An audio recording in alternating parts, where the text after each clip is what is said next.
tell myself that I'm okay, that I'm good enough to step inside the frame, until I finally believe it. Everything that I'm seeing, I wanna scream inside my body, feel the ghost that keeps on calling, dancing with lightning. I got a feeling, I got a feeling. I think I found my superpowers. Don't listen to the voices in my head. I'm holding it together, holding it together. Good morning. My name is Marley Avant, and I will be your service leader today. And I was thinking of Cynthia Bourgeau, who is a contemplative. And I just thought I'd start off our day with one of hers. It is a blessing to be. It is a blessing to be here. It is a blessing to be here now. It's a blessing to be here now together.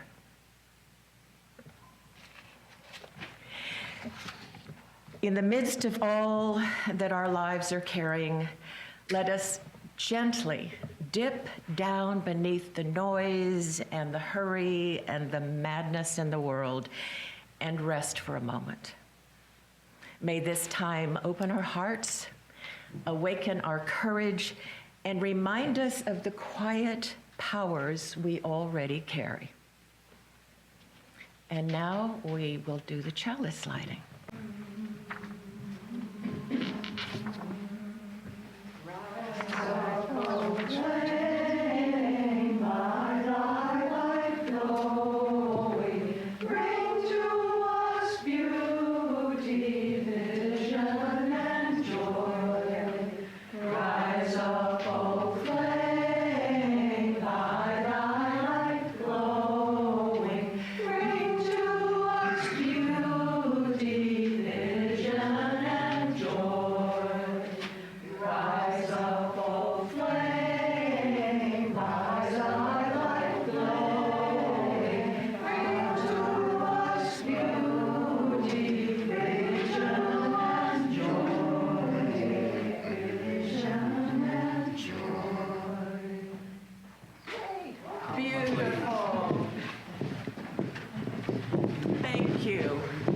Thank you.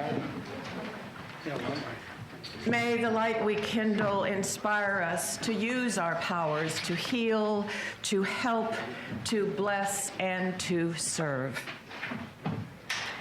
This morning, Reverend Sara Goodman will invite us to choose our own superpowers. Not necessarily the kind in the comic books like flying or invisibility. I'm getting pretty good at the invisibility part when I go out in public, the older I get. But perhaps the quieter powers we actually carry. The courage to keep going when life is hard, the patience to listen, the steady hand that shows up again and again. Unitarian Universalism teaches that each of us has gifts the world needs, and that together those gifts can bend the arc toward compassion and justice. This morning you're invited to hold this question softly. What is the superpower you carry right now that might be a blessing to someone else? And now it's my true pleasure to introduce Reverend Sara Goodman, although she really doesn't need an introduction. She's a settled minister at UU Community Church in Glen Allen, Virginia. She's a lifelong Unitarian Universalist, raised in San Diego, California, trained in theater. She loves pop culture, to read feminist romance, and to throw pottery. She's a woman of many talents. Join me in welcoming her as she challenges you to choose your own superpower today. Thank you. Thank you. Thank you all for having me today. It's fun to be back. See faces I remember from last summer. You probably don't even remember me. That's okay. Yes, we do. Okay, great. Never forget you. Right. Yeah, so this is a poem by William Trowbridge. When old guy spots an old lady waiting for the light to change, he steps up and gently takes her arm. On green, he helps her off the curb and into the street, remembering his Boy Scout days when he earned all the merit badges in a day and invented some new ones, like missile interception and boulder smashing and volcano stoppering, elephant bench pressing. All the Girl Scouts wanted to camp out with him, stitch up a lanyard or two, explore the more advanced knots, but the red phone clamored all the time. Off he'd go to thwart the latest megalomaniac or to suck the air from another hurricane. He needed a silo to hold all his medals. Now, after he gets the old lady across, she pats his arm and says, "Do you need any more help?" So, superheroes have secret identities, right? The normal people they pretend to be when they're not being super. But sometimes I wonder, is the secret identity actually that they're the superhero rather than the normal person? So who is the real person in a superhero suit?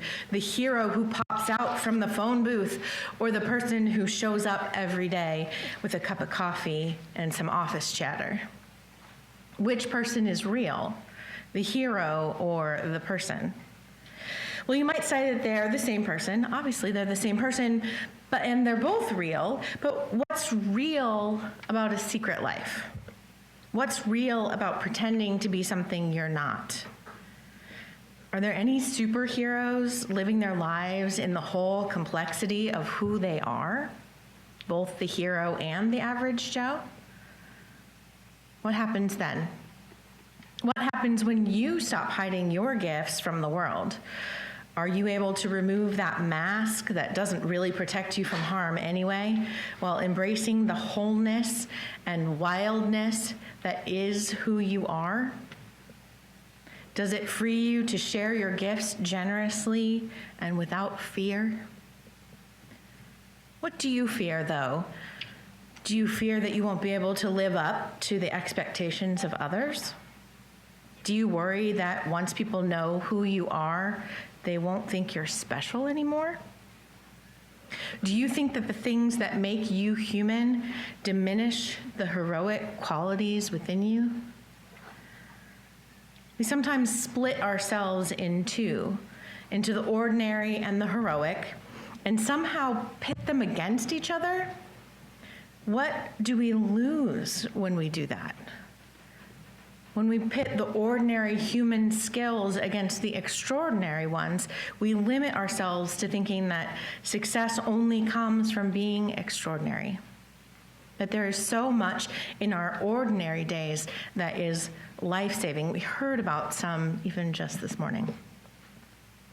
We do these things not only for ourselves, but for our families, for our neighbors, and our larger community. So who is your hero?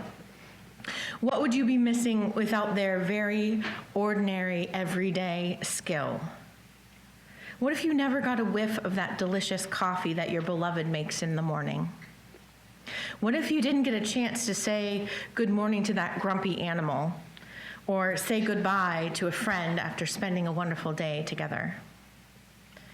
What if you never got to listen to the music that someone created in their living room, in this room, or that someone woke up from a deep sleep just to jot down notes about?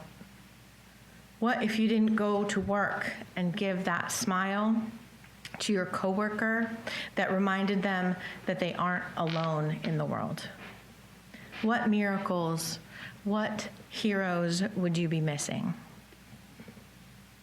So back in April, a bunch of UUs from around the Tidewater area trekked out to Williamsburg. I think I saw some of you all there to meet with other members of the 7 Tidewater cluster churches, and we spent the day together being reminded of the ordinary things that we all do: come together in worship, support each other through troubling times, work together to make the world more just. We spent the day being reminded that we are not alone in the work, and that we are part of something bigger and more, just more than what we are as individuals. We are also reminded that each of our congregations is unique and has different skills and interests that make us stand out from one another. And this is what it means to be a community grounded in pluralism, that we are asked to see what it is that we share, but also honor the differences. Not to try to hide or put them aside, but to acknowledge and even celebrate that the things that make us different from one another are the things that make us stronger as a whole. We were honored to have our very own superhero speak to us at this event, the president of the National UUA, Dr. Sophia Betancourt. She was the keynote speaker, and there are many things that make Reverend Sophia an ordinary person. She's a woman, a partner, a teacher, and a member of a UU congregation. She came with an injured wrist and an overbooked schedule, so she's just exactly like us, except she's also extraordinary. She is a genuinely brilliant theologian, grounded in her own ancestry and in the theologies that make up Unitarian Universalism. She's also as real speaking to you one-on-one as she is speaking to an entire huge room full of people. She is so gentle and so fierce and truly a visionary leader for these times. And her superpower is to say the hard things to us in ways that are so easy to hear that you forget they were hard even to begin with. What Reverend Sophia brought to us in that hall in April was a call to live our UU values every day, every single day of our lives, in the ordinary moments as much as in the world-changing ones. We also never know which moments are ordinary and which moments are life-changing for ourselves and others. Because here's the kicker, here's the thing, there is no one coming to save us. There isn't. Right now, the people in power in our country are trying to say that they are the ones who get to hold the cards, that their authority is absolute and irrefutable, but we can see the cracks. We can see the cracks in their armor. We can see the mistakes they're making that are not so easily covered over with the next big news story that breaks every few minutes. But the real power in this society, especially in our United States, is the people. We may feel powerless, too ordinary to do anything, but the people are the reason that there even is a country for them to try to take over. Ordinary people are the ones whose labor creates the wealth that they use to exploit us. Ordinary people are the ones who can withdraw our labor to disrupt the status quo. We can refuse to engage in commerce. We can refuse to support the systems that contribute to our own oppression. This is why many think that a general strike is the next big move that we can take on. A general strike would make a clear statement to our leaders. If you persist in this course of action, we can shut it all down. Folks have been working to plan a prolonged general strike since before the first No Kings rally. They still don't see it happening this year, but on May Day this last year, we did try a test run. May 1st, as you probably know, is International Labor Day, a day that celebrates the labor unions and the powers that they had to shift the whole developed world from unfettered exploitation to regulated exploitation. From imagining that the workers had no human ordinary needs to making it possible for workers to find room in their lives to find rest and beauty and creativity, a 5-day work week, an 8-hour workday, concessions given only after the unions created and maintained strikes that shut it all down. And now, with the world shifting again, shorter work weeks and even more money in our pay are priorities for the next labor movement. And on May Day this year, a small general strike was held. People from all over sectors of the workforce were removing their labor. People from all age groups committing not to shop, to eat out, to add anything to the economy. No school, no work, no shopping. And some people took this to the extreme. They even didn't scroll on their phones or do any streaming, or they even unsubscribed from all kinds of things that they were subscribed to. Obviously, of course, this did not make this big change. It was only one day. It was only a small portion of people, but we have to start somewhere. Of course, and obviously, not everyone can participate in this kind of general strike. For some of us, missing a day of pay would still put us back catastrophically behind on our bills, creating a cascading series of events that would disrupt our lives for a very long time. Some of us don't even have the flexibility to be late paying our rent after the first of the month, or not to buy groceries exactly on payday. Obviously, it's important to prioritize eating and keeping a roof over your head, and there's no question about that. And we can still, some of us, participate in these kinds of actions. Although a lot of us may not be working right now, many by choice and some not by choice, we can still participate by not buying anything or selling anything or participating in the economy when a general strike comes around again. And we can also help each other. Yes, this one-day strike didn't do anything to shut down the authoritarian regime, but it was a way for us to practice and to prepare and to remind us that we are in this together.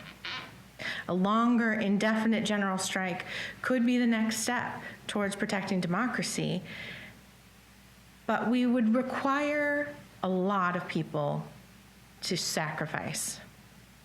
We would require that the folks who cannot afford to buy food, cannot afford to miss a rent payment, and cannot live without health insurance are taken care of. This is why it takes so long to organize the national strike, because there are so many pieces to keeping people in the fight, by keeping them safe and keeping them housed and fed. So this is where our everyday heroes are needed the most. Our networks of mutual aid are vital to the success of such a campaign. Heroes who have extra money can put it into a mutual aid fund to help pay the bills of those who can't. Heroes who have vegetable gardens can share our bounties with our neighbors and friends who aren't able to afford to buy fresh produce. Heroes with medical expertise could support folks with basic everyday medical advice or first aid, while other heroes could step up to pay their out-of-pocket bills.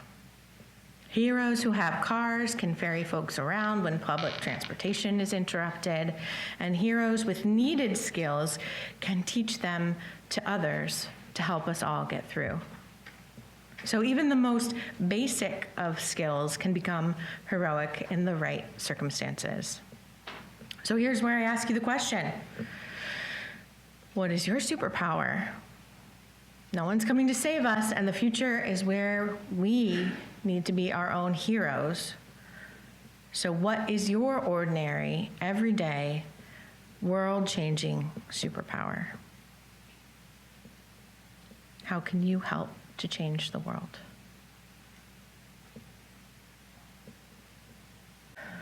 Yeah.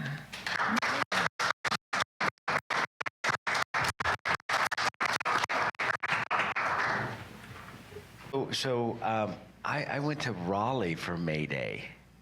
I went to one of those organizing things like the month before, and it was on the internet, and I heard a gentleman who was with the teachers union in Raleigh, and somebody from Chicago, Washington, D.C., all these cities that had been affected. And I have a very good friend of 37 years in Raleigh, so I went down there, and on the way down, I made the intention, I said, what's my intention?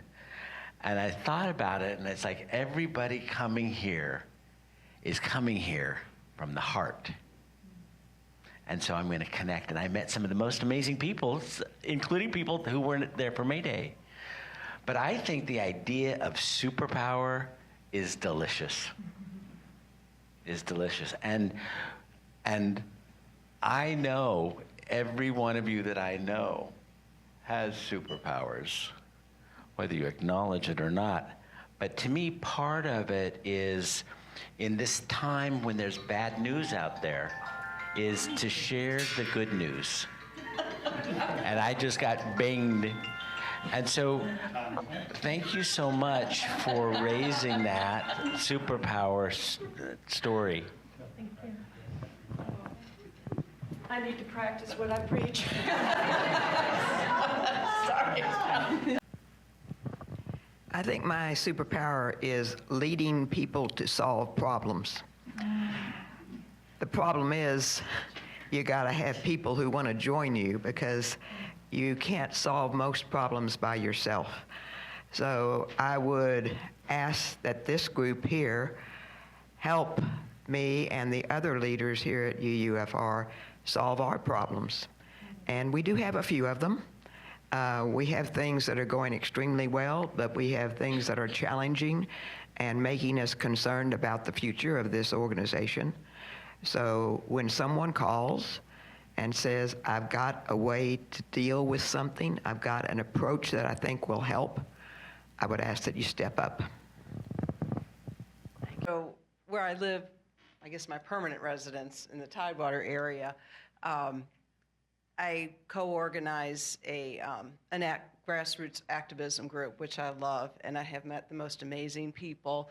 And we have connected with the other grassroots groups, such things as we do a mutual aid for immigrants. We're not rapid response, but we have helped families with food and court cases and surviving, especially after their breadwinner has been deported. We've really helped with that. I'm one of those, I know we don't have a lot of bridges around here with cars, but I'm on the overpass once a week with our visibility brigade. So if anybody ever wants to know like how to get online with some of these groups, because I know it's a smaller area here, sometimes it's harder, but it's this group that it's called Her Story. It's part of Red, Wine, and Blue. And these women, it's mostly women, and no offense to the men, it's just kind of how the group comes out, you know, mostly retired people, because we actually have time to do this now.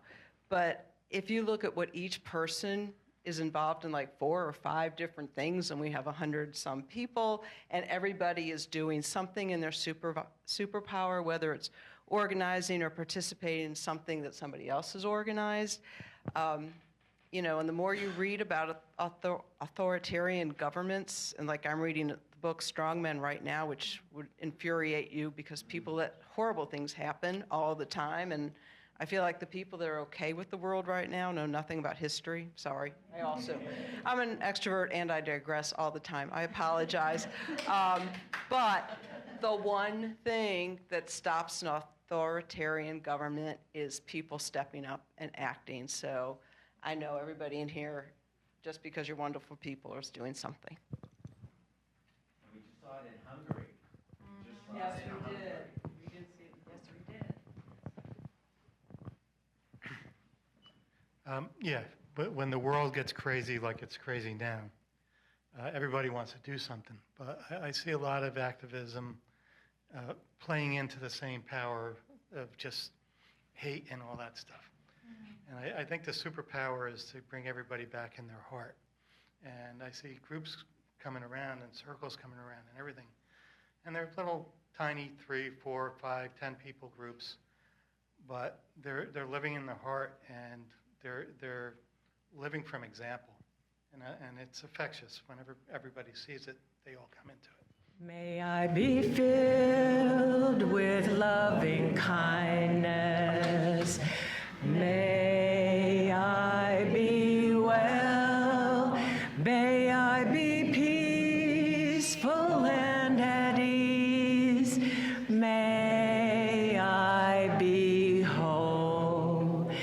May you be filled with loving kindness. May you be well. May you be peaceful and at ease. May you be whole.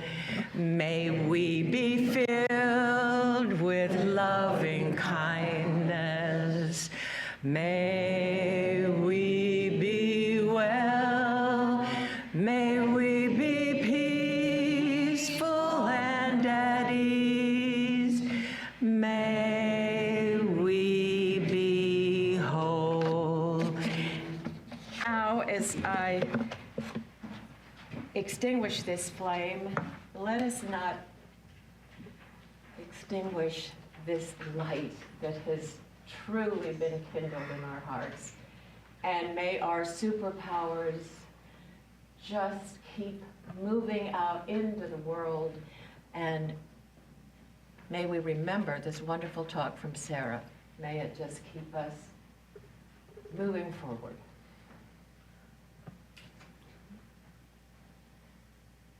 And now, Reverend Goodman will have the closing words. May you go from this place knowing that you are loved, you are beloved, you are worthy of the love that is coming to you and will be coming to you. May you go from this place sharing your gifts, your passions, your skills, your superpowers with the world. May you go in peace. Amen. Amen.